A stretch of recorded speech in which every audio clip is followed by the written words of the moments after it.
नमस्कार friend, topic है discussion के लिए हमारे पास डॉक्ट्रिन ऑफ प्लेजर, जो कि भारतीय संविधान के अनुच्छेद 310 क्लॉज 1 और चैप्टर 33 के अंदर मेंशन की गई है। इसमें जो आर्टिकल 310 है, जनरली वो उन लोगों की बात करता है या उन लोगों के कार्यकाल की बात करता है जो कि केंद्र यानी यूनियन या फिर स्टेट यानी कि राज्य में सर्विस अपनी देते हैं। जहाँ तक बात करें दोस्तों, आर्टिकल 310 का जो क्लॉज 1 है उसकी, तो वो आपके सामने है, जिसमें कि ये कहा गया है कि वो कोई भी व्यक्ति जो कि डिफेंस सर्विसेज में हो या सिविल सर्विसेज में हो, जो कि यूनियन यानी केंद्र के द्वारा संचालित किया जाती हो, या फिर एक ऑल इंडिया सर्विसेज जिसे IAS अभी कहा जाता है, और hold any post connected with it, या फिर कोई भी पोस्ट जो कि इससे कनेक्टेड हो, यानी कि डिफेंस से या फिर सिविल पोस्ट के, जो कि यूनियन की हो यानी केंद्र की हो, hold office during the pleasure of the president of India. ठीक है जी। तो वो भारत का जो राष्ट्रपति है उसके प्लेजर यानी कि जब तक उसकी खुशी है तब तक ही वो ऑफिस होल्ड कर सकता है। और वो हर व्यक्ति जो कि सिविल सर्विस का मेंबर है स्टेट की, या फिर होल्ड करता है कोई civil post under the state, ठीक है ना, during the pleasure of the governor of the state, यानी कि जो स्टेट में होंगे वो गवर्नर की खुशी तक अपने ऑफिस में बने रह सकते हैं, और जो सेंटर में होंगे या सेंटर की जॉब में होंगे वो प्रेसिडेंट ऑफ इंडिया यानी कि भारत का जो राष्ट्रपति है उसकी प्लेजर या खुशी तक ही अपना जो ऑफिस है उस पर बने रह सकते हैं। आगे हम अगर बात करें इस डॉक्ट्रिन या सिद्धांत के ओरिजिनेशन की, तो वो इंग्लैंड से हुआ है यानी ग्रेट ब्रिटेन से हुआ है,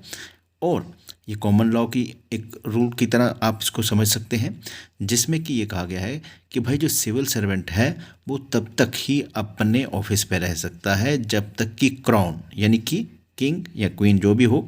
उसकी उसको एक प्लेजर रहे या उसकी खुशी रहे, या उसको ठीक लगता है कि भाई इसको रहना चाहिए इस पर। अगर उसे लगता है कि भाई ये नहीं होना चाहिए, या फिर वो प्लेजर या जो वो खुशी या वो एक सेटिस्फेक्शन है नहीं है, तो फिर वो उसको उसके ऑफिस से एक्सपेल भी कर सकती है। His services can be terminated. England की बात कर रहा है, इस बात का ध्यान रखिएगा कि इंग्लैंड में उसकी सर्विसेज टर्मिनेट की जा सकती हैं, और उसको कोई कारण नहीं दिया जाएगा भाई ऐसा क्यों किया गया है। उसकी जो सैलरी है या एरियर्स हैं, या वो डैमेज क्लेम करना चाहेगा कि भाई मुझे गलत तरीके से डिसमिसल किया है, वो सब जो अधिकार हैं उससे छीन लिए जाएंगे। यानी एक तरह से ये बहुत ही कह सकते हैं इसको कि एब्सोल्यूट टाइप ऑफ उसका डिसमिसल होगा, है ना कि। और अगर आप देखें तो ये जो क्वालिटी है आपको इससे पहले भी देखने को मिल जाएगी, है ना। हमारे राजा महाराजा जो किसको अपॉइंट कर दिया, किसको निकाल दिया, भाई हम खुश नहीं हैं, हम ये कर देंगे, हम वो कर देंगे, तो वही चीज़ कहीं ना कहीं आपको यहाँ पर देखने को मिलती है। पर इसके कुछ रीज़न या इसके कुछ कारण भी होते थे। Pleasure doctrine come into play when appointment of a crown servant is terminated. तो कहता है कि प्लेजर की जो डॉक्ट्रिन है वो तब काम करना शुरू कर देती है या इफेक्टिव हो जाती है जब किसी सर्वेंट की जो अपॉइंटमेंट है वो क्राउन जो है वो उसको टर्मिनेट कर सकता है या कर देता है, ठीक है ना। तो जैसे ही वो हो जाएगी तो फिर वो डॉक्ट्रिन आ जाएगी कि भाई we are not happy with you और your work, so that is why we are expelling you. No friend, बात करें कि भाई ये जो डॉक्ट्रिन ऑफ प्लेजर है या जो प्लेजर का सिद्धांत है ये बेस्ड किस चीज़ पर है, तो ये बेस्ड है पब्लिक पॉलिसी पर, जिसमें कि ये कहा गया है कि भाई कोई भी सर्वेंट है या कोई भी जैसे ऑफिसर है, अगर उसको अपने पद पर बना रहना है तो उसको ऐसा कोई भी काम नहीं करना चाहिए जो कि पब्लिक इंटरेस्ट के अगेंस्ट हो, है ना। क्योंकि जैसे कि कहा गया है कि पब्लिक सर्वेंट, लोगों का नौकर, तो उससे वो काम करना चाहिए जो पब्लिक के हित में हो, या जिसमें पब्लिक का हित उसे लगता हो कि भाई इससे पब्लिक का हित हो सकता है, या जो मेरा काम है वो पब्लिक के हित या उसके इंटरेस्ट के अगेंस्ट नहीं है, तो उसे ऐसा करना चाहिए। और अगर वो वैसा नहीं करता है, अगर वो पब्लिक के इंटरेस्ट के अगेंस्ट जाता है, तो फिर वो डॉक्ट्रिन ऑफ प्लेजर जो है वो उसके अगेंस्ट यूज़ की जा सकती है कि भाई वी आर नॉट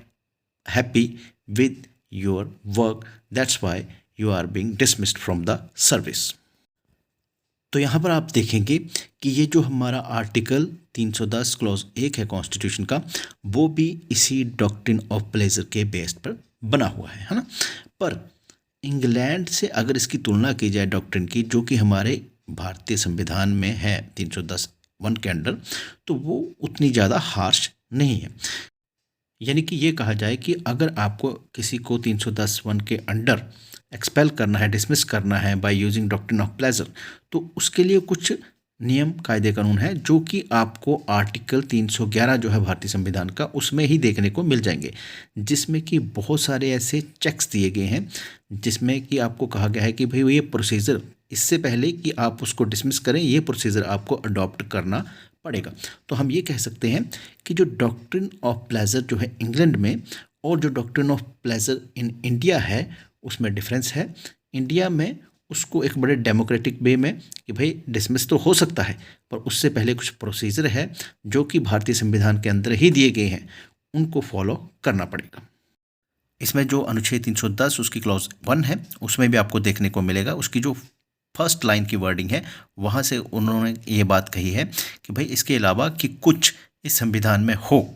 तो ये जो वर्डिंग है वो अपने आप में सजेस्ट करती है कि यहाँ पर कुछ चेक जरूर रखे गए हैं इस डॉक्ट्रिन ऑफ प्लेजर पर। और दूसरी बात यहाँ पर एक नोटिस करने वाली है कि यहाँ पर जितने भी चेक्स रखे जाएंगे वो सिर्फ संविधान की प्रोविज़न से ही रखे जाएंगे, या संविधान के अंदर ही उनको मेंशन किया गया है। इसके अलावा ना तो लेजिस्लेचर ना एग्जीक्यूटिव कोई भी इस तरह का कानून बना सकती है जिससे कि वो ये कहे कि भाई देखो, हमें जो जो डॉक्ट्रिन ऑफ प्लेजर है हम इसको रिस्ट्रिक्ट कर देंगे, या हम इसको बहुत हद तक कमज़ोर बना देंगे, या हम इस पर कोई कानून बना देंगे। तो ये नहीं होगा। ध्यान रखिएगा, फिर कह रहा हूँ कि इस पर सिर्फ जो भारतीय संविधान में प्रोविज़न दी गई हैं उसका ही चेक हो सकता है। लेजिस्लेशन या एग्जीक्यूटिव कोई भी कानून बना के ऐसा नहीं कर सकता।